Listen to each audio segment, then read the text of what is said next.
पक्ष में 288, विपक्ष में 232। प्रस्ताव स्वीकृत हुआ और विधेयक यथा संशोधित पारित हुआ।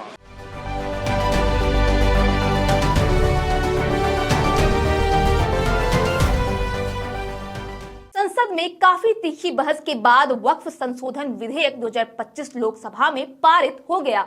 विधेयक के पक्ष में 228 वोट पड़े और इसके विरोध में 232 मत पड़े। लोकसभा में करीब 12 घंटे तक तीखी बहस के बाद गुरुवार को रात 1:56 पर वक्फ संशोधन अधिनियम 2025 और मुसलमान वक्फ रिपील विधेयक 2024 को पारित कर दिया गया।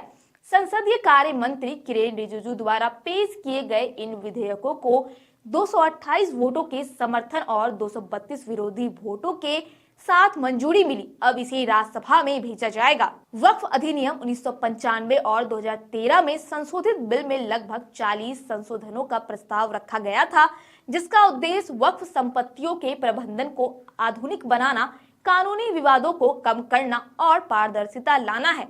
देश में वक्फ संपत्तियों को लेकर अक्सर विवाद होते रहे हैं। 5,973 सरकारी संपत्तियों पर भी वक्फ का दावा है। इसके चलते कानूनी लड़ाई और सामुदायिक चिंता भी बनी है।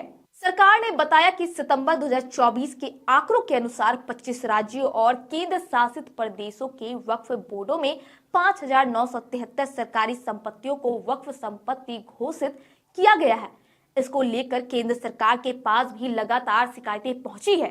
लोकसभा में बिल पेश करते समय किस नेता की क्या राय थी, आइए विस्तार से जानते हैं। केसी वेणुगोपाल कांग्रेस नेता ने कहा कि सरकार का केवल एक एजेंडा है, धर्म के नाम पर भारत का माला विभाजन करना। वक्फ बोर्ड में गैर मुस्लिम सदस्य लेकर आ रहे हैं। किसी भी मंदिर में मुस्लिम या ईसाई सदस्य को वोटिंग का अधिकार नहीं है। सरकार ने संसद में एल्गो इंडियन के प्रतिनिधित्व खत्म किया है। वहीं समाजवादी पार्टी के सांसद ने कहा कि रेलवे की जमीन, डिफेंस की जमीन भी भारत की है। क्या डिफेंस और रेलवे की जमीन नहीं बेची जा रही है? वक्फ मुसलमानों का है और विधेयक पर उन्हीं की बात नहीं सुनी जा रही है। जब करोड़ों लोग इसके खिलाफ हैं, तो इसे लाने की क्या जरूरत है? कल्याण बनर्जी टीएमसी संसदीय दल के नेता ने कहा कि ये संविधान के खिलाफ है, संवैधानिक ढांचे पर प्रहार है। वक्फ संपत्ति मुस्लिम समुदाय के लिए बैकबोन है।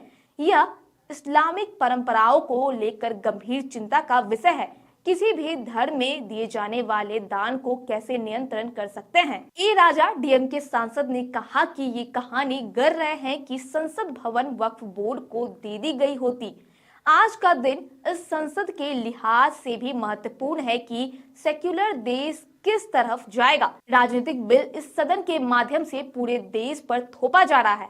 अमित शाह गृह मंत्री ने कहा कि मुस्लिमों को विश्वास दिलाते हैं कि वक्फ में कोई गैर मुस्लिम नहीं आएगा, लेकिन वक्फ बोर्ड में जो संपत्तियां बेच खाने 100 साल के लिए औने पौने दाम पर किराए पर देने वाले लोग, वक्फ बोर्ड और वक्फ परिषद में उन्हें पकड़ने का काम करेगा। लल्लन सिंह पंचायती राज मंत्री ने कहा कि यह विधेयक मुसलमान विरोधी नहीं है। हम वक्फ की आमदनी सही मायने में मुसलमानों के लिए खर्च हो, इस पर नजर रखने के लिए बिल में संशोधन लेकर आए हैं।